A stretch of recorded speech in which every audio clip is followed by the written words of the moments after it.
So we're just ranging between the August 13th, 2024 daily fair value gap high shown here.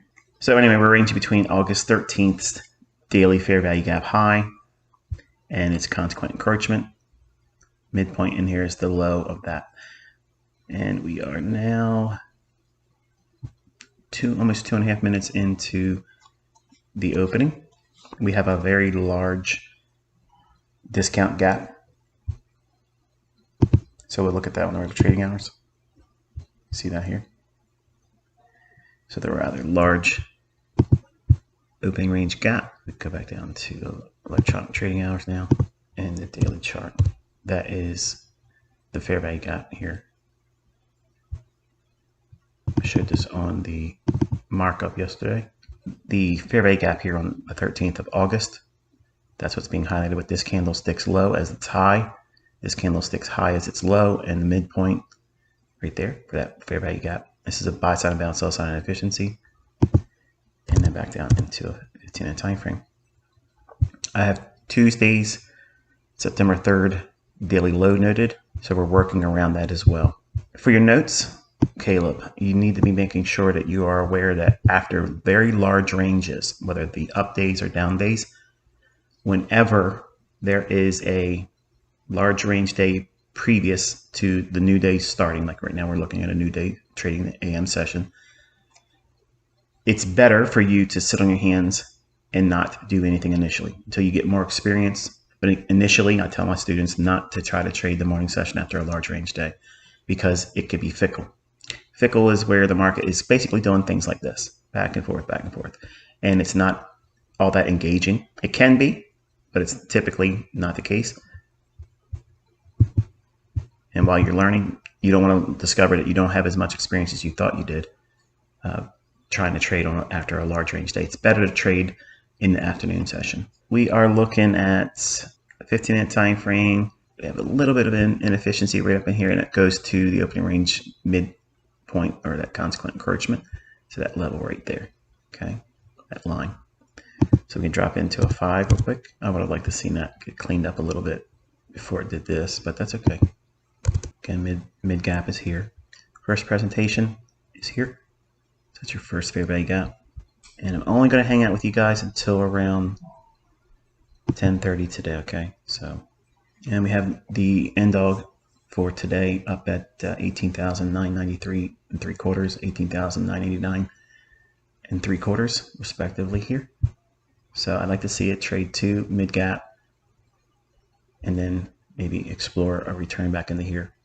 If it leaves the upper portion above end dog open between here and here and starts to roll over, and we take out the low formed in the opening range, we might get down into the August 13th fair value gap low, that level down here.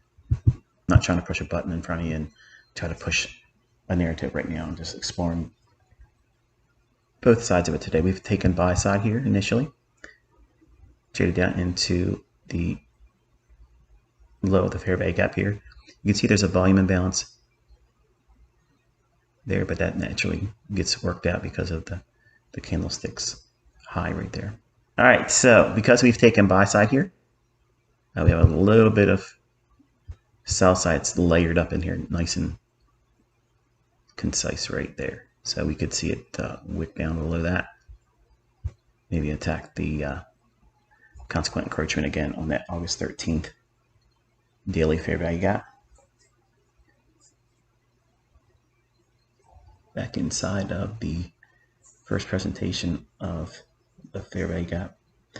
Opening range, sometimes the trade sets up, sometimes the trade is after this. But you're affording yourself the opportunity to at least study and seek that first fair value gap. On trending days, you only get one chance with these, and it just keeps on ripping, going one way or the other. Any day that's not a non-trending day, you'll get several instances where it wants to come back to offer a trade or a target. Okay, now here, see what it's done here? The body is outside that fair value gap right there. And that is classic. This is the reason why I tell you sit still, Caleb. Don't do anything or hold yourself to a high expectation on morning sessions after a large range day. In other words, we had a really big candlestick on the daily chart yesterday. So the morning sessions can have a little bit of distortion where the setups may not be as crisp. They may not be as clean. They may not be as obvious to you because your experience level is not sufficient enough. And that's the reason why I teach this way. It's not that you can't find setups, not that I can't find a setup. It just means that, while you're learning, it's important to try to, give yourself flexibility. It could create another continuation of a large range day the next day, but in my experience, it's a little bit cleaner in the afternoon because it's like, oh, well, we've done enough damage for people to want to participate. In other words, everybody's seen it was a down day yesterday. So the logical perspective for the people that are always coming to the market late is they'll want to go short right at the open. And if they do that, it generally is like engineering liquidity to be ran on for buy side. Not always, but generally that's kind of like the MO. My point in saying that is usually the bodies will stay inside the fair value gap, which is what I'd like to see because it's the day after a large range day. It can be a little bit fuzzy, color outside the lines a little bit more, and it can cause confusion. It can cause doubt. It can make you second guess, or it may cause you to have no real convictions to buy or sell. Now we're back to Tuesday's daily low again in here. Mid gap is here, 70% of the time. Between 9:30 and 10 o'clock, that level is usually traded to. You want to screenshot that? In your notes, you want to log this event where it traded back to mid gap. So there's the 70% strike rate of the mid gap getting traded to. First presentation, fair value gap. And the key takeaway is note how distorted this one is. Okay, this is classic after a large range day. Now, if it wasn't a large range day yesterday, again, now we're looking for NDOG up here. If it weren't a large range day yesterday, this tends to be more uniform and it stays in respect. Now, the wicks can come outside of that fair value gap, but the bodies tend to be more respective to the range defining the low and the high. In this case, if we're looking for a gap to come back up and to touch the midpoint, which is always the case, we're going into that. If there's a large range gap, that gap's lower, like we have here, where we opened up lower than where we settled yesterday at settlement. We have a discount gap. That means it's more likely to trade up, seeking some measure of buy side.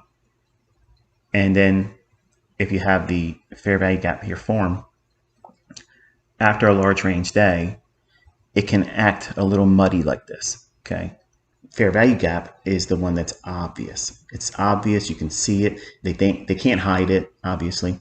And then when you add elements to it, like the first 30 minutes, which is the real opening range, the algorithm will see that first inefficiency right here.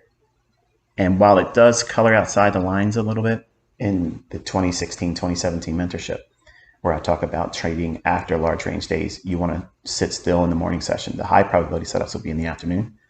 And if you are more inclined, because of your experience level affords you to do it, you can trade the morning session, obviously, but you have to be more versed on what it is that's going to most likely happen for you that takes you into tilt. In other words, where you're going to go and start going back and forth, buying and selling. And that's usually what I have seen with students that try to trade, even with my concepts. I'd like to see it make an attempt to get through here and get up to NDOG. They end up hurting themselves, not financially because some of them have, because they trade with real money before they know what they're doing, and they over leverage and they over trade. So they try to do too much. So by having rules like this and having protocols, it helps, at least in my opinion. It's the best thing I can do as an educator is to remind you that there are risks. And if you don't follow and appreciate those risks, just because my concepts look really, really good in my hands and my other students that are proving that they're being profitable with them, doesn't mean that out the gate you're going to be able to do that without any adversities. So it's why it's important for the first 6 months to a year, you have to have very, very low expectations on yourself. And that way, every time you get a milestone in your development, it needs to be cheerleaded. It needs to be celebrated. Not online with social media, but in your journal, and someone you can confide in. Okay, it's better that it's not your spouse or your significant other, because money usually is a problem for relationships, and they're not going to see it the same way you are. And these small little micro advances in your understanding, they're huge. They're huge in the beginning, and you really want to encapsulate that in your journal. So what I'm watching here is this buy side imbalance, sell side inefficiency. And I'm looking at where we are in relationship to the middle of that. So here is consequent encroachment. It's the middle of the range defined by this candle's low and that candlestick's high. If it's bullish, if it wants to get up to the end dog, it's better if it doesn't come back and touch the midpoint down here. Post large range days, that means you're defining that on the basis of a daily chart. Obviously, your daily chart for NQ is most likely going to show a very large down close candle for yesterday, as it should. Because it was a large range day, two things we have to understand. It closed on a low, so it's bearish. And then the public is going to want to go in the very next day. You want to screenshot that, by the way. And I like to have my charts. I like to have as much of the real estate on the chart that's afforded to me, because I want to have the candles large and broad enough where you can really appreciate the bodies and pick out where the opens and closes are. Like that's a real nice perspective like that. When you're in the process of trading, or like most of you right now are trying to learn how to do this, you don't want to be in here trying to do things like I got to be in here pushing the button or demo trading because I have to see some kind of results. When you journal and you're taking pictures and screenshots of things that are repeating, especially from things like what I'm doing in the live streams like this, it gives you context. Okay, imagine if you didn't have the understanding of my new day opening gap. Imagine if you didn't have the understanding of the opening range, which is the 30 minutes after opening bell to 10 o'clock. Imagine if you didn't have the rule that I gave you that 70% of the time the algorithm will reprice to half the gap between 9:30 and 10 o'clock. And imagine that you didn't get taught, not just this lecture, but all throughout the discussion about how retail, street money versus a smart money's perspective. When there's an arm wrestling match between those two categories of traders or mindsets, street money is going to fall victim every single time. Every single time they're going to fall victim to it. And it's because they're chasing impulsive natures and tendencies, meaning that yesterday they saw a big down day. And while I cannot trade with my students, expecting me to walk the walk as I talk it, when I do the lectures that say after a holiday, you want to sit still in the morning session. Well, ICT, it sounds like you never take a trade. Well, clearly, you can see I can execute. Just look at the examples I'm showing you. That's not to to say that you can't trade in the morning session after a holiday. I'm taking a great deal of caution because I respect the role that you're holding me to as an educator, as a teacher, as a mentor. A teacher or a mentor that's worth his weight or her weight in salt. I'm trying to give you all the advantages and remove all of the problem things that I endured painfully. So I lost fortunes learning how to do this. Before I got good, I lost fortunes, more money than probably most of you will ever make in your lifetime. You would have quit. Nobody would have went through what I was willing to go through. But because I teach this way, it affords you the luxuries of comfort and safety from the sidelines, and you can watch, observe. Do these rules work in a manner that would have protected me if I wouldn't have listened to them? Sometimes there's been instances where I'll say, remember, it's a holiday, so we're going to sit still on the following day. Don't trade the morning session. Obviously, the continuation of that thought process is you can always trade the afternoon session. And you saw me do that yesterday. And I teach and I have taught the time aspects of the PM session. It begins at 1:30 p.m. Eastern time. That means you can start looking for a setup then. And then you have the understanding of the 2 o'clock macro, which is 150 to 210. Then you can see how the market wants to continue with its carnival-like atmosphere of going lower yesterday. And while I don't have the opportunity to say, look at me, I'm short from the open yesterday. Could I have done it inside the daily imbalance where it went back and hit consequent encouragement? That's where my entry would have been. And if you don't know what I'm talking about, watch the video. I'll put it on my son's YouTube channel. That would have been my entry for the morning session. And then holding on to it. And I probably would have had probably 2 or 3 contracts rolling into the 130 time period. And then I had to weigh out whether I wanted to do anything else in addition to that. That's how I would have handled it. Now, when I talk like that, folks that don't know me, they don't know what I'm teaching. They don't see the ability that I can show my executions, the logic that I call for specific levels. And when the date and the time and the setup is there, then I'll engage it. And then you get to see, precision elements again, like yesterday's trade. But if you're not versed or used to seeing the things that I do very consistently, very precise, it just seems like, well, he just said he would have done something, but you didn't do it, bro. I know there's new students, there's new people coming in here all the time, and you're really selling yourself short if you hold that mindset. And some of my best students were ones that actually doubted me, the ones that had, real stiff criticisms of me. And because they were much more convicted in their stance against what it is I teach, there is no algorithm. It's buying and selling pressure. There's no proof of execution. There's no this, there's no that. And then finally, when they went through the process of just saying, I'm going to go in and I'm going to see if it can be proven wrong. I'm going to prove him wrong. That's the trap. That's the smart money concept trap, is I'm causing people to doubt enough to come into it and try to debunk it. And when they go through the process correctly, they become converted and they can't see the market any other way. And they have a better perspective on reading price action, which is my intended purpose here. Like, I'm not trying to be smarter than everybody else. I'm not trying to be the most popular one.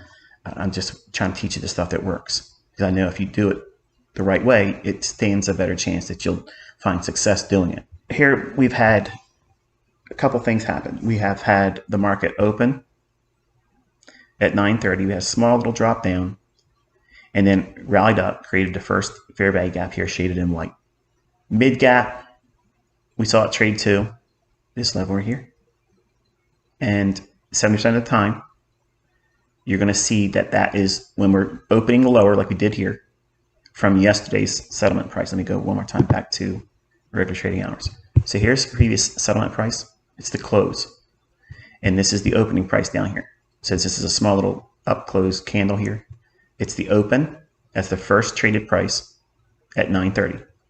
And where we settled, or where we stopped trading when you're using regular trading hours on your chart down here. Regular trading hours is toggled here. And for you to get the opening range gap, you're going to go back to the closing price on the previous day. And we opened down here. So this is a discount opening range gap. That means we opened lower than the previous settlement price. If we were to gap open higher than that price, that means we are at a premium opening range gap. And you want to know the midpoint, which is this here, that middle line. That defines where 70% of the time the market will trade back up into it. Now, yesterday, as the volume imbalance on the daily chart, and here's the opening range yesterday. Same premise, previous day's settlement. We opened down here, and that little tiny wick right there was all that it mustered to get into the opening range gap. So it never even went back to halfway. It didn't even go up to 1/4 of the opening range and just fell out of bed. That is the difference between it doing what 70% of the time it's more likely to do. And because it's a gap opening lower, that means you have a 70% chance of seeing it trade back into the middle of the gap, meaning it's going to go up initially. We're not trying to predict as a student, Caleb, you're not trying to determine a full gap closure. But if there's a new day opening gap or a new week opening gap inside of the opening range gap that's above the midpoint of the gap we're indicating here, that means we're opening lower than where we settled. That means the gap high is here and the midpoint is here. So you have a very strong 70% of the time. If you start tracking this and doing it every single day, journaling it like this, you're going to see where I get the 70% figure from. I'm going back to 1987, using pre-electronic trading, using Globex numbers. And look at that move right there after hitting end dog. Isn't that beautiful? So we have news came out 10 o'clock. That's what we're seeing their knee-jerk reaction to. And back down into that. I'm going to take the opening range parameters off here. Don't need them anymore. and back into regular trading hours, and we should be upsetting that sell side as we were looking at earlier. All that right there, targeted after hitting new day opening gap. So again, you want to take a screenshot of that and label that with the sell side. Okay, and now what we want to see is, does it want to come back up, work the lower end of that blue shaded area? That blue shaded area is your opening range gap. And then we have the August 13th daily fair value gap low. Goes right to, quickly now, all of the sell side. So anyone that's been long, went long in here or went long here and didn't take anything off at the new day opening gap, look how fast they'll come for you. See that? And they use these high impact or medium impact news events on the economic calendar to provide them a smoke screen. So it looks like selling pressure in an absence of what? Buyers. And then the market drops down to some level that obviously has a big pool of interest for, we're back at Tuesday's daily low here. The opposing liquidity below these lows here after running up. Anyone that wants to sell short, right from the beginning of the day, would obviously use these levels here for stops. They ran them initially. And then you had your first fair value gap formed. We colored outside the lines a little bit, but that's okay. That's part of what you're watching today, Caleb. Otherwise, I wouldn't have done anything in the morning session live with anyone. But you want to see these characteristics. You want to see this type of formation. Then rallied up into mid-gap. So the strike rate is 70% of the time, hitting it between 9:30 and 10 o'clock, still stands. And then up to end dog. So from here to here, that right there is a model. That will hit, it will stick, it will serve so well. And it doesn't need to be a new day opening gap. It could be a new week opening gap. It doesn't have to be both levels either. It could be just the low, and it's the first one you're going to trade to. That's a low hanging fruit perspective. That's what I want you to focus on, Caleb. I'm watching these relative equal highs here and full gap closure. We have a little inefficiency in here, and then we have Tuesday's daily low. So I'm watching to see if they want to drop it back down in there. Tickle this line again one more time. Work the halfway point of this buy side balance, sell side efficiency, and then drive for the individuals here. And maybe do a full gap closure. After a large range day, that means the characteristic is in the morning session. It can be a little bit wonky. It could be a little not as clean or crisp in its delivery. And again, I'm using the fair value gap and how the bodies were just outside of that right there. Anyone else might look at that and say, well, see, this is them trapping traders, the smart money concepts. This is a trap. No, it's not. Like I'm talking to you live over top the chart and explain to you that is a normal characteristic of a post-holiday or post-large range day. That's what it looks like. And I had students that were paying me, and when I would talk about things like that and not put them in trades, they were like, "Oh, this is dumb," and they would quit. And I'm thankful that they quit, because I don't want people like that in my learning. I want them to move on to do something else. Stay in dumb money. Stay in street money perspective. That's why I'm telling you, for the folks that are worried about this stuff, oh, it's falling out of favor. It's not going to work anymore, or they're targeting this. They're not targeting anything. Like what you're saying is, when you say stuff like that, you don't understand how the market's book price really. And you don't understand the entities that I'm trying to explain to you exist. And they're not on people's YouTube channel talking about how they were, at the institution. At the institution, we teach, real trading, quantitative analysis, qualitative analysis. And they'll say that intraday volatility or trading is a scam. And anybody tells you they can do it consistently, run away from them, because they're a con artist, they're a scammer. Here I am. Here I am explaining it, okay? And Goldman boys are taking notes. Trust me when I tell you, that's the reality, okay? But they'll say what they have to say, because that investment firm, it garners, a lot of attention, and people that have a lot of money, they will use that style of investing. And I'm not an investor. I don't teach people to invest other than investing in themselves. But trading and timing the market, we have these relative equal highs here, and the top of that new day opening gap.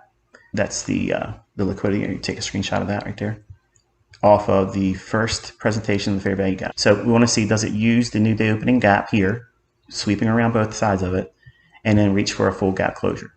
That would be the last thing for the morning session for me before we close the session out.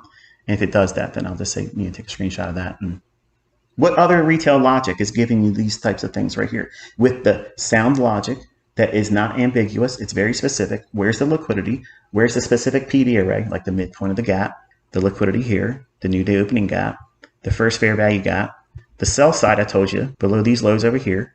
It's done all of that under the context that we opened lower after a large range down. So that means they're going to punish who? What classification of trader in street money, dumb money? What are street money traders trying to do? Because they saw yesterday's trading. What trading approach or sentiment will traders have going into the marketplace that simply don't know what I'm showing you? They're going to want to do what they saw yesterday was profitable. That means they want to be short. So they're going to draw into anyone that's already short here and then drop down, load the boat. Smart money is buying in here, rallying up to a random new day opening gap in the upper quadrant of the opening range gap. So here's the upper quadrant, and then it goes past the upper quadrant just to fulfill the numbers at the relative equal highs and the new day opening gap. So it went just a little bit above it. So I wouldn't rule out another muddy attempt to get up to a full gap closure, maybe a little bit higher today. But this is enough for this morning. This is just a beautiful display of what it is I teach. Just one of them. You buying the fair value gap here, getting to the halfway point of the gap, that might be your model, and you don't care what it does after that. You know what? That's maturity, and that's early onset maturity. Initially, we're looking for the lower gap opening lower, which you can see that happening when we're at 9:15. Chances are, with over 100 handlers or so below previous day settlement, chances are we're going to open up lower. And that there's a 70% chance that we're going to go back to mid gap. But yesterday was proof that it's not 100% right. 70% is not 100%. There's nothing in that chart yesterday that would have, brought into the mix as a buy. It just kept eroding lower, lower, lower, lower, lower. Okay. Well, you wouldn't have got anything long on it anyway. So you wouldn't have lost money. You just missed an opportunity. And I was just going through all my students that use my concepts and that do live stream. They all had generally the same thing. It was just like, wow, this thing just keeps melting. And all the other YouTubers were like, wow, man, this is just going lower, lower, lower. And you can see that because they're live streaming, okay, and if this is one of my students listening to me, listen, okay, I'm not trying to be critical. I want you to observe this because this will make you better. You're almost apologizing to your audience because you don't have something to get into a trade because it's moved so much. That is the problem with live streaming, because you feel like you have to perform. I don't have to perform. I want to take a setup if it's there and it makes money. If it doesn't make money, I'm not taking it. If I know I'm going to put that trade on and I'm going to have anxiety about whether or not it's going to be in high probability conditions, if it doesn't fit the criteria for high probability, if I can only frame it in one way, and that's the way I'm in it and I'm on side, I'm not going to have any anxiety about it. I'm not going to second guess it. I'm going to sit here and wait for my partials and wait for my terminus to be hit. Or any position that's open that I have a trail stop to, I accept the fact that I'm getting stopped out there in profit. You see what that mindset has done? It completely removes the outside influence of other people telling me when and how I should trade. And that's what my students are wrestling with when there's days where it just starts moving right away and they don't have an opportunity to get in because they haven't learned everything. But most of you were so shell-shocked that you couldn't do anything yesterday morning. You completely threw out the baby with the bathwater and didn't even worry about the afternoon session. And then here I am, I'm rolling up in there at 1:30 like I teach. Going there, okay, now I'm going to look for what I'm looking for. Where everybody else is like, that's it. So everybody that couldn't do anything yesterday morning because it just kept going lower and lower and lower, thinking, oh man, it's not giving a setup. Oh, they're changing the algorithm. No, they're not. That's typical. Now, it's an extremely large example of that where it's a big range day down, but that's typical of a post-holiday day where you don't know what they're going to do. And because everybody couldn't trade the day before, and it's usually a day where trading would have taken place on a Monday. So what's happened? People are chomping at the bit. They're literally biting their fingernails, looking, I can't wait to start trading. I can't wait till it's time. Okay. You're anxious. And boom, the market comes out and just slowly erodes lower and lower and lower and lower and lower. And all your technical stuff isn't talking to you because it's being manipulated. They just keep dropping the price, keep dropping the price. Doesn't matter how many people come in and want to buy it. It's not going to go up because it's designed to go down. And it's staying in that sell model. Just keeps digging in and keeps digging in, digging in, digging in. Okay, I'm going to wait. I'm going to wait until the afternoon. At 1:30, I'm going to see my setup form. I told you, I know my setups are coming. My setup will be there this afternoon. My setup will be there in the last hour trading today. It'll be there on Friday. It'll be there next week, every single day. I know my setups are going to be there. But contrast that with everything else out there. You're going to have to wait for your indicator to flash some kind of confirmation thing that it's okay to buy now or okay to sell. Oh, the VWAP, the VWAP is going to act like moving average resistance. See how the price doesn't get above that? That's nonsense. It's literally nonsense. You might as well just put any old moving average on there and call it the same thing. But that's not what's making the market go up and down. It's not. That's absolutely not what's happening. Look at what we have here in price action. We saw the fair value gap here to mid gap. That's one setup. That could be your model. You could go fair value gap, partial mid gap, terminus, new day open gap low. Others that are contrarian can see this and say, okay, well, I like this setup here, and I want to see a opportunity where I can go short, and I can short an inversion fair value gap. That's this one in here. Extend that over here. You can see the body respecting it. Go short, and then target that sell side I outlined. I promise you, I have students that did that trade. I know I have students that took this one here to the 70%, and I don't know what they did up here, but I'm certain that they probably saw the end dog because it was in my chart live streaming. They're peeking at my chart while they're live streaming, but they're trying to keep focused because they don't want me to influence or entice them away from what they're looking for, and that's exactly how they should behave. And then this one here, where we take the fair value gap, that's first presentation of it between 9:31. It right here went through it, knowing that this is going to become a reclaimed fair value gap again. And then what will happen? I drew it out. It came down, hit it, rallied one more time for the relative equal highs, and laid a candlestick body over top of the new day opening gap. See that? Now what is it doing? Upper portion of that opening range gap. Truth be told, that's what's hanging for that. The screen as it looks right now, if you took everything off of it and it was a blank chart, which is what I want you to do, I want you to take a screenshot of mine right here as it is in the live stream. And then on your own chart, I want you to strip everything away, just price alone. And for my students that have been with me for a long time, try to remember what it was like when you looked at those candlesticks like that and it was completely foreign to you. And now everything has a rhyme and a reason. Everything here has a purpose. And when you understand that and you fully appreciate it, it's like rocket fuel. It fuels you. It keeps you going. Here's that gap. Yesterday, I was showing in the markup that was being used as a draw. It took us down below the 19,100.50. Let's see if we can get back up into that today.